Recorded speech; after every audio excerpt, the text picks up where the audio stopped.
All right, so you think you know Da Vinci, right? Please. Painted some pretty pictures. Mona Lisa, Last Supper, yada yada. But seriously, the dude was a total weirdo. Like, certified oddball. Oh, absolutely. That's what we're diving into today, the juicy, messed up parts of his life. We're going full-on Joe Rogan here, folks. Buckle up. Juicy doesn't even begin to describe it. To help us unpack this Renaissance clusterfuck, we've got our expert here, ready to drop some knowledge bombs. We're going through Wikipedia today, It's right. focusing on the man, not the masterpieces. His personal life, relationships, and all the quirks that make him such a goddamn fascinating train wreck. The mind of a guy who could paint like an angel but design war machines to make Satan himself shit his pants. So Renaissance Italy.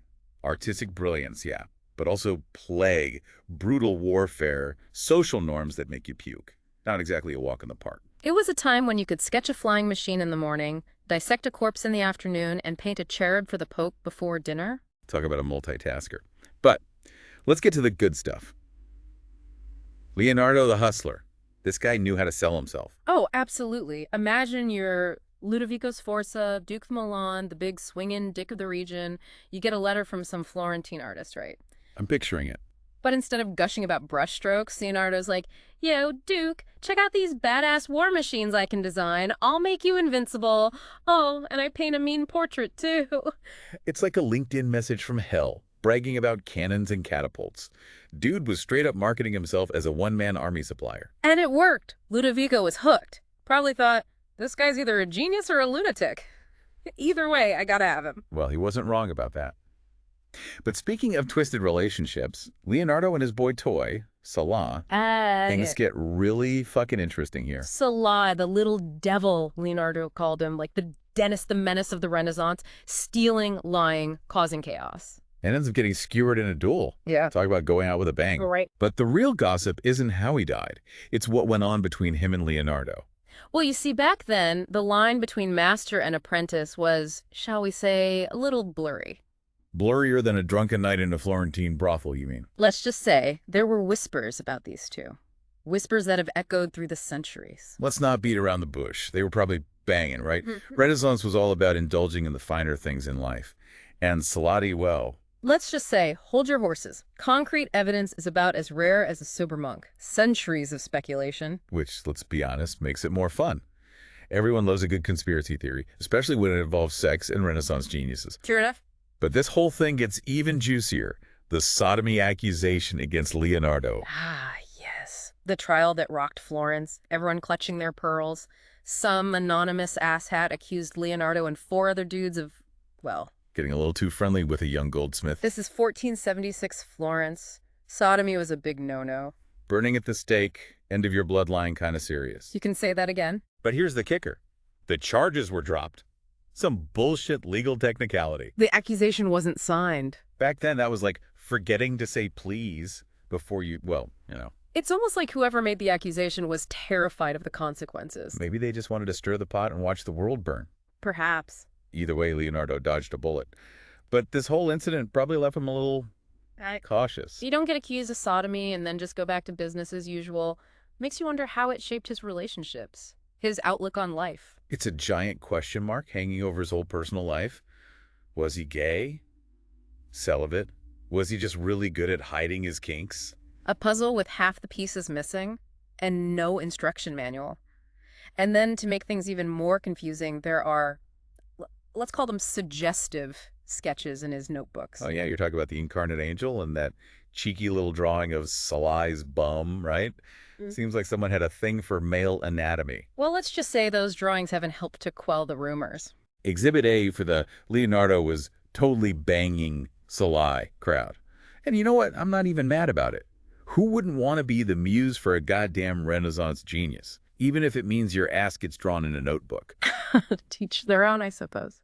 But regardless of his sexual orientation, Leonardo was a man of many passions. And get this, there's evidence he might have been a vegetarian. Oh, that's right. Hold up. The dude who designed weapons of mass destruction was a tree-hugging, animal-loving hippie. Now that's a plot twist. There's a comment from one of his contemporaries comparing him to, and I quote, vegetarian Indian people. And in his notebooks, he expresses concern for animals, even bought caged birds just to set them free. Okay, so maybe he wasn't designing those war machines for kicks. Maybe he was a pacifist at heart, building weapons to protect himself and his furry friends. It's possible. Maybe he thought, if those assholes try to hurt my pigeons, I'll unleash hellfire on them. I mean, who hasn't felt that way about their pets, right? Speaking of contradictions, let's talk about Leonardo, the OG hipster. Hold up. I was saying he was sipping craft beer and wearing skinny jeans 500 years before it was cool? Okay, maybe not literally, but think about it.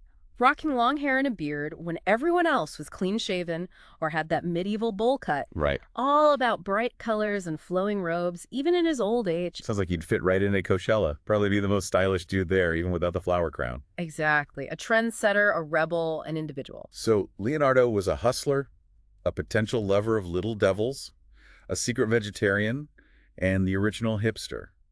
Is there anything this guy wasn't? Well, one thing's for sure, he definitely wasn't boring. And that's just scratching the surface, folks. Welcome back, you curious bastards. We're knee-deep in the mind of Leonardo da Vinci, the OG Renaissance man who is apparently into everything from painting naked dudes to designing death machines. Yeah, last time I think we left off with Leonardo basically being the most interesting weirdo in history. This dude was like a walking, talking paradox. But let's not forget, he was also a goddamn genius. And not just some artsy-fartsy, paint-splattering genius. No, this guy was pushing boundaries in science and engineering centuries before anyone else even knew those words. Right. Think about it. This is a time when most people thought the Earth was flat, and disease was caused by bad smells. But Leonardo's over here dissecting corpses, sketching flying machines. Wow. Basically laying the groundwork for modern science. It's mind-blowing. It's like he had a time machine, stole all the good ideas from the future. I know. But those notebooks, man, they're legendary, filled with crazy observations, inventions, sketches. Well, They make Elon Musk jealous. oh, absolutely. They're like a window into the mind of a mad scientist. Except instead of a Frankenstein monster, he's designing tanks, robots, submarines. And let's not forget those anatomical drawings. I mean, this guy was practically a surgeon before surgery was even a thing. It's like he was obsessed with understanding how everything worked. The human body, the movement of water, the flight of birds. Talk about a curious motherfucker. And the level of detail in those drawings is insane. It's like he was looking at the world through a microscope centuries before they even existed, observing, documenting everything, trying to make sense of the universe. He was basically the original Google, but with better handwriting. So we've got Leonardo the artist, Leonardo the engineer, Leonardo the anatomist. What else you got? Was this guy like a master chef or something? Oh, I wouldn't be surprised. But seriously, those notebooks are filled with inventions and ideas that were way ahead of their time. The parachute, the helicopter, the tank, even, get this, a robot knight. Hold up. A robot knight? What the fuck? Was this guy seriously trying to build a medieval Terminator? It wasn't quite a Terminator, but pretty close. Basically a mechanical suit of armor that could move and gesture, probably designed for entertainment, like at court. Okay, that's pretty badass. Yeah. Imagine showing up to a party with a robot knight as your +1. Talk about making an entrance. Oh, yeah. He was a showman, that's for sure. But beyond the spectacle, his inventions, they demonstrate this incredible understanding of mechanics and engineering principles. Like he was reverse engineering the future. Exactly. So we've got this genius, weirdo, visionary, but was he a good person? I mean, we talked about those war machines. That doesn't exactly scream humanitarian, you know. That's the million-dollar question. And honestly, there's no easy answer. Leonardo was a product of his time, a time of brutal warfare, constant political backstabbing. Right. He lived in a world where survival often depended on having the biggest, baddest weapons. So you're saying he was just a pawn in the game, forced to design weapons of mass destruction because that's what his patrons wanted. It's more complicated than that. He clearly expressed compassion for animals, a deep appreciation for the beauty of nature. But on the other hand, he was designing weapons that could kill hundreds, maybe thousands of people. It's like he was trying to reconcile these two opposing forces, the desire to create, the need to destroy. I could talk about a fucked up dilemma. It's a dilemma that many artists and intellectuals have faced throughout history. You know, do you use your talents to serve power, even if it means compromising your morals? It's a tough question. One we can't really answer for Leonardo, but it's something to think about, right? Yeah. Maybe he saw those war machines as a necessary evil, a way to protect the things he cared about. Or maybe he was just a brilliant mind caught up in the game of power, ambition. Either way, his legacy is complex. This tapestry of genius, innovation, and moral ambiguity. That's what makes him so fascinating. Yeah, it's a... Okay, enough deep thoughts for now. Let's get back to the good stuff. We covered Leonardo the artist, the scientist, the engineer, the possible sociopath. Right. But we haven't even touched on his legacy. What kind of impact did this guy actually have? I mean, did he just leave behind a bunch of cool drawings and unfinished inventions? Oh, hell no. His impact was massive. Let's start with the art. His paintings are some of the most recognizable, most valuable in the world. I mean, the Mona Lisa, The Last Supper, those are images that have transcended time and culture. Yeah, you can't walk into a museum gift shop without seeing those faces plastered on everything from coffee mugs to, like, shower curtains. Exactly. His art has become a part of our collective consciousness. But beyond that, his anatomical drawings, his scientific observations, they laid the groundwork for later discoveries in medicine, engineering, countless other fields. So he was like a one-man Renaissance revolution, Yeah. changing the world with a paintbrush in one hand and a scalpel in the other. Pretty much. A pioneer in both art and science, pushing the boundaries of what was possible, inspiring generations to come. Damn, this guy was a true badass, and here I am, struggling to assemble IKEA furniture. Don't be so hard on yourself. We can't all be Leonardo da Vinci, but we can learn from his example. We can embrace curiosity, challenge conventions, and try to understand the world around us. You know what? I think I'm going to ditch my phone for a day and go stare at some birds or something. Maybe it'll unlock my inner genius. Hey, it's worth a shot.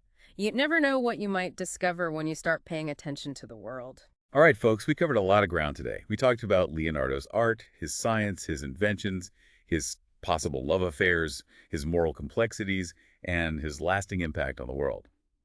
But we barely scratched the surface. This guy was a bottomless pit of fascinating bullshit, and we're just getting started. All right, you magnificent bastards, welcome back for the grand finale, our deep dive into the mind of Leonardo da Vinci. This guy was a wild ride, wasn't he? A genius, a weirdo, a lover of boys, maybe a vegetarian? What a combo. It's almost too much for one man. How did he even find time to sleep? And we haven't even talked about the whole left-handed thing. Oh, yeah.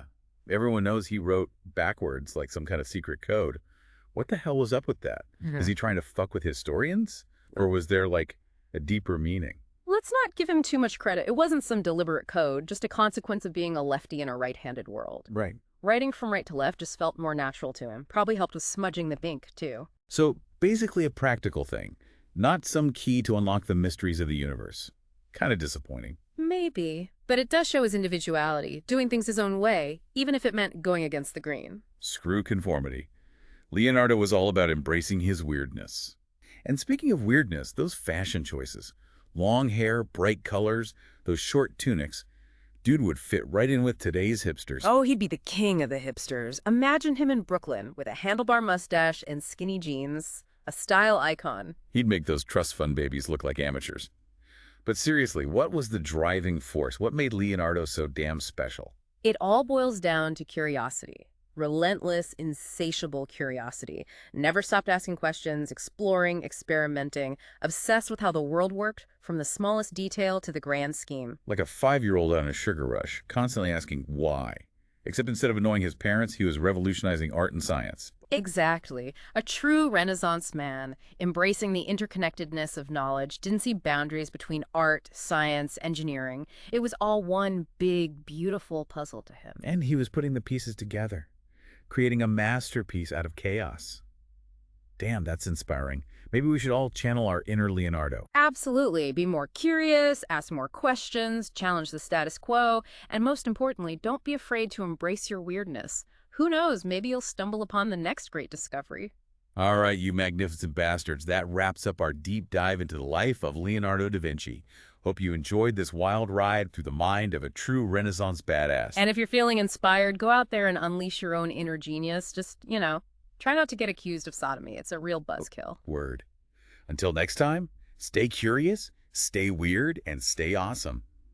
Peace out.